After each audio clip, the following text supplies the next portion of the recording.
இதில் தான் நிறைய பேர் தோற்று போகிறது.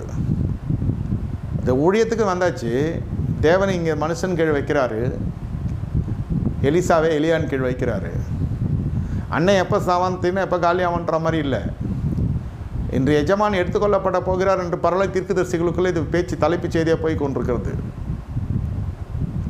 எஜமான் எடுத்துக்கொள்ள போகிறார், விசனமாக இருக்கிறான், சந்தோஷமாக இருப்பான். இன்றைக்கி கொஞ்சம் அப்படி கேஸ் ப்ராப்ளம் வந்தாலே அவர் ஹார்ட் அட்டாக்ன்றுவான். ஆனால் எலிசா பாருங்கள், தேவன் ஒரு மனுஷனை பின்னாட்களே பயன்படுத்துகிறார் என்றால், ஒரு காலத்தில் பயன்படுத்துகிறார் என்றால், அந்த மனுஷர்கள் ஒரு காலத்தில் அடங்கி இருந்திருக்கிறார்கள் என்ற அர்த்தம். அடங்கி இருக்கிற பொழுது அநேகருக்கு தெரியாது, பயன்படுத்துகிற பொழுது பிரகாசம் வீசும். குமரி முதல் இமயம் வரை, வடக்கு தெற்கு மேற்கு கிழக்கு என்று எத்திசையிலிருந்து ஜனங்களுக்கு தெரிய வரும் புகழ்ச்சி, வளர்ச்சி. ஆனால் அடங்கி போகிற பொழுது ஆண்டவருக்கு மட்டும்தான் நீங்கள் கணக்கு கொடுக்கணும். அடங்கி அடங்கி அடங்கி அடங்கி சேவிக்கிறது. அடங்கி சேவிக்கிற பொழுது உங்களுக்கு நாட்கள் எப்பொழுது முடியும் என்றெல்லாம் பார்க்கக்கூடாது.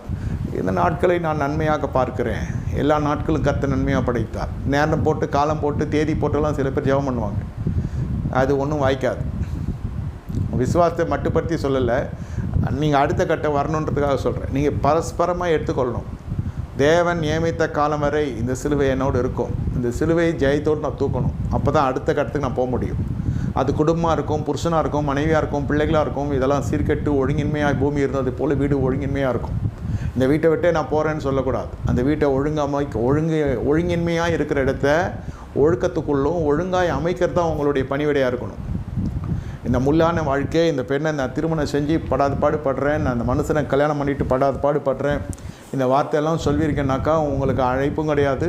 உங்களுக்கு அழைப்பு இருந்தாலும் நீங்கள் தேவ சமூகம் மற்ற ஜனங்களாக இருக்கிறீங்க, உங்களுக்கு தெளிவு இல்லை, உங்களுக்கு போதுமான ஆவிக்குரிய ஆகாரம் இல்லைன்னு அர்த்தம். அதனால தான் நிறைய பேர் டிவோர்ஸில் லேண்டப் போகிறாங்க.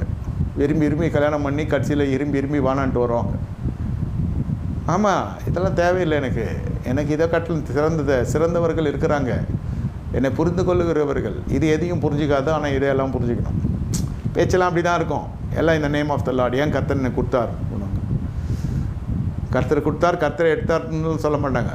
கர்த்தர் கொடுத்தார், எனக்கு வேணான்னா முடிச்சுட்டு வந்துடுவாங்க. தேவ சமூகம் இல்லை. தேவ சமூகம் உண்மையாக இருந்தால் அது முடிவு பறிந்து நின்று பார்ப்பீங்க. என் எதிர்காலம் என்பதெல்லாம் ஒன்றும் இல்லை. பிறருடைய எதிர்காலத்திற்கு பிரகாசமாக அவருடைய எதிர்காலம் எழுப்புவதற்கு தான் நான் செய்கிற பணிவிட தான் என்னுடைய எதிர்காலமே. மற்றவர்கள் செழிப்பிற்கு தான் கர்த்தர் என்னை பயன்படுத்துகிறார், மற்ற ஆசீர்வாதத்தை கர்த்தர் என்னை பயன்படுத்துகிறார். இது நினைத்து விட்டாலே போதும், உங்களிலே தேவ சமூகம் வரும். தேவ சமூகம் உங்களோடு கூட இருக்கும்.